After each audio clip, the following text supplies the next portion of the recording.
আসসালামু আলাইকুম রহমতুল্লাহি চাষি আনোয়ার ভাইয়ের পেজ থেকে সবাইকে শুভেচ্ছা এবং অভিনন্দন। সুপ্রিয় দর্শক, এখন আমের মুকুলের সময়। প্রিয় দর্শক, অনেকের গাছের আমের মুকুল আসার পরে যখন সেগুলো গুটি হয় অনেকভাবে ঝরে যায় এবং তাদের আমের ফলনও কমে যায়। আপনারা একটু কাছে আসেন, দেখুন প্রিয় দর্শক, এই যে আমাদের একটা আমের মুকুল, দেখুন এখানে কি পরিমাণ গুটি দাঁড়িয়েছে। আলহামদুলিল্লাহ, মুকুলগুলো নষ্ট হয়নি। প্রিয় দর্শক, যখন এই আমের মুকুলগুলো আসবে, আপনাদের ছোট ছোট গুটি যখন দাঁড়িয়ে যাবে, তখন আপনারা আপনাদের এই মুকুলগুলোর মধ্যে এই বায়োগ্রিন স্প্রে করবেন। প্রিয় দর্শক, তখন যদি আপনারা এই বায়োগ্রিনটা এই মুকুলের উপর স্প্রে করেন, তাহলে আপনার গাছের মুকুলগুলো আর ঝরবে না, আপনার গাছের ফলনও অনেক পরিমাণে বেড়ে যাবে। তা আজকে আপনাদেরকে আমরা একটু স্যাম্পল দেখাবো কিভাবে আপনারা বায়োগ্রিন আপনাদের গাছের মধ্যে স্প্রে করবেন। প্রিয় দর্শক, আমরা হাফ লিটারের একটা বোতল নিয়েছি এবং বায়োগ্রিন নিয়েছি।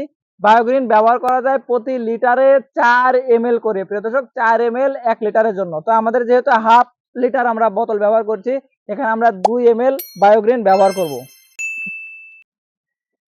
দর্শক, এই যে আমরা একটা মাপার জন্য একটা যন্ত্র নিয়ে নিয়েছি। এখানে এটার মধ্যে আমরা 2 ml নিব। আমরা 2 ml নিয়েছি এবং এটা আমাদের যে পানি আছে, পানির সাথে মিক্স করব। হাফ লিটারের জন্য জাস্ট 2 ml যথেষ্ট। প্রিয় দর্শক,